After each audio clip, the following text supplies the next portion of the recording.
You know, I think it's easy to come in here and complain about how much I disliked Fall 2018, but we're not going to do that today. Instead, we are going to talk about the top 5 anime of Fall 2018. If you're wondering what my picks are and are curious, this is what this video is for. You can also use it for a watch guide and compare your own top 5 list to mine in the comments down below. Winter may be coming soon, but let's give Fall 2018 a proper send-off with my top 5 anime of Fall 2018.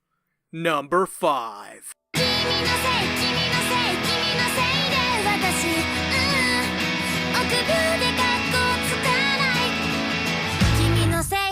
Puberty syndrome is a mysterious illness which affects the afflicted in various ways. For Mai Sakurajima, her affliction is that she is gradually becoming invisible. This serves as an issue for her as she is an actor. But when one of her classmates notices her walking around in a bunny outfit in a library, the boy decides to help her. His name is Sakata, and he has also been on the receiving end of puberty syndrome, receiving a giant slash on his chest, and his little sister Kaeda being cut to pieces seemingly out of thin air. Will Sakata succeed in helping Mai and her puberty syndrome, or will she disappear? For me, the first 3 episodes of this anime is the reason it ranked at top 5 on my list. Now, I have been very vocal about this anime. For one, I feel it's incredibly disjointed after the first arc. It relies on using the same formula introduced in the first arc, making this series incredibly boring at times and super predictable. It also has the awful character in Futaba, but I love it because of that first arc, the great chemistry between Mai and Sakata, and not only that, but it has really great, solid philosophical writing, something that isn't a lot of slice of life anime like this, that I feel takes it a step further beyond its competitors. While this anime is not going to outcompete the likes of Hyoka or My Teen Romantic Comedy Snafu, it is going to be a way better experience for most people than watching Monogatari. And while I do have issues with it, it still earns a top 5 slot on my top 5 anime of Fall 2018.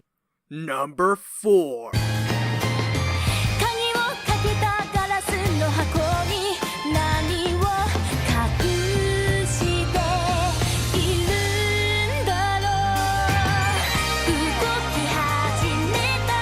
Yu Koito and Toko Nanami are both high school students in the same school, and after seeing Nanami turn down a boy in their school, Nanami confesses to Yu. And after being confessed to before and feeling nothing, Yu has a feeling alright. They make out some. Better than citrus 10 out of 10. So, joking aside and weird voices aside, this anime is a technical achievement in my opinion, at least for the slice of life genre. The art for this anime is simply incredible. The backgrounds are so detailed, fluid, and so well put together, and so are the character designs. They bring the flat manga designs that the original had to life, and that's one thing that will be a trend in me talking about Bloom Into You. The animation is good and brings the lifeless manga to life. The score is good and brings the lifeless manga to life. I did not really like this manga, and I didn't like it because, well, the art wasn't really that good for it. It was okay, it wasn't bad, it was just fine, and the relationship of Yu and Nanami kind of goes in circles, and it seems by happenstance that a lot of these characters in this anime happen to be females who are in a relationship, which there's nothing wrong with that. I think Bloom Into You handles that pretty well for the most part, but it's kind of hard to believe that almost every relationship in this anime is a gay relationship. But other than the writing for this anime not being up to par, literally every other thing about it is great. The voice acting, the art, the animation, the score, whatever you want to say about it, the opening, the ending, it's a pure technical showcase of what Troika can do as a studio. And I like this anime. I really do. I think it's one of the best anime of the fall 2018 season, and that's why it earned the number 4 slot on my list. Number 3.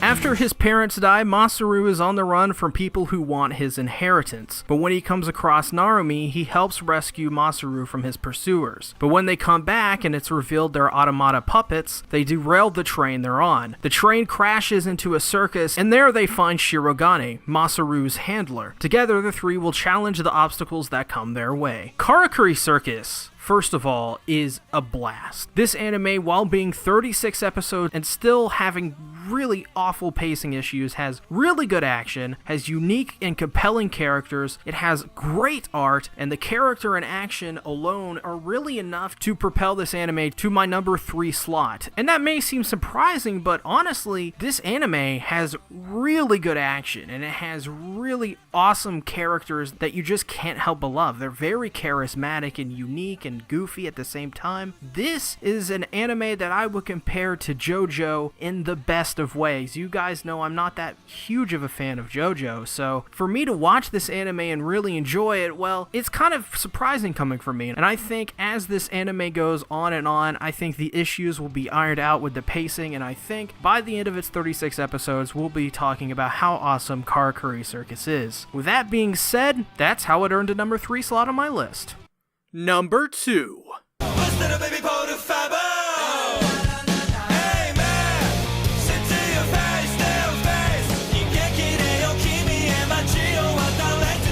Doug Billingham is a detective for the 7-0 Special Crimes Investigation Unit. His partner is the young and energetic newcomer Kirill Vrubel. Together with the rest of 7-0, they try to keep the super drug Anthem, which can turn its users into super mutant monsters, off the street of Lis Valletta. This anime is an underrated gem, and it was really hard choosing this to be my number 1 or my number 2, but I think I've landed on number 2 because this anime is hilarious. It is, for all intents and purposes, this season's Hinamatsuri, which the season it aired in spring 2018 was easily the best comedy that season, and is probably the best comedy of the year. It subverts your expectations so incredibly well. For example, I'm going to spoil this for you. It's a small spoiler, but in the story, Doug's partner is dead, and that is why he has his new partner, Kirill Vrubel. Well, it's revealed in about episode 4 that Doug is actually alive, and he's the bartender for the bar that everyone goes to that Doug does not go to. And so nobody tells Doug that his partner is still alive, so Doug, throughout the whole series, just assumes his partner is dead. And it's a funny joke, because every time he is brought up throughout the series, he thinks he's dead, and nobody is like, hey, your partner, he's still alive, he's just a bartender now. And not only is it really good at comedy, but it has really awesome action scenes that has really great drama. If you want a show that does two things really well, comedy and action, this is for you. This is basically Buddy Cop the anime. Not only that, but its art direction is incredible. Of course, it being in the Tiger and Bunny universe, it's going to be really good. And it has the best dub of this season, with voice actors such as Ian Sinclair as Doug and Jamie Marchi as Deanna. Double Decker Doug and Kirill definitely earned its spot as number 2 on my list.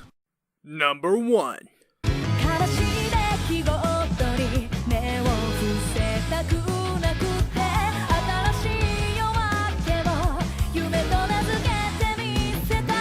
After being killed at random on the streets, Mikami Satoru is reincarnated in another world as a slime named Rimuru Tempest, aka the Slime Daddy. Throughout the series, he will have to overcome powerful obstacles, tough challenges, and powerful foes. This anime is quite simply the best anime of fall 2018, and for good reason. It has really good art and animation, very solid in that department. It's got great voice acting. I really love the sub for this anime. I think the casting of Rimuru Tempest, aka the Slime Daddy, is one of the best castings in this whole show. And of course, the best part of this show is Slime Daddy being an overpowered god of awesomeness. And really, this series is just plain and dandy, one of the most awesome anime to come out this season. I would say, actually, the most awesome anime to come out this season. It's just fun from beginning to end. Even when the show is very slow, you can find something to enjoy about it, great, and you can't say that for a lot of anime. So because of these reasons, it is number 1 on my top 5 anime of fall 2018. With that being said, I hope you guys enjoyed the video. Make sure to put down in the comments your top 5 anime of fall 2018. I'm interested to hear your thoughts and opinions and your lists. I will be interacting with you down in the comments below. Is there something in my list that you want to check out? Put down in the comments below as well. Make sure to give this video a like, dislike if you didn't like it. Make sure to subscribe and ring the bell. And as always, check the description. It's super important. I will see you guys later, the next video. Bye-bye.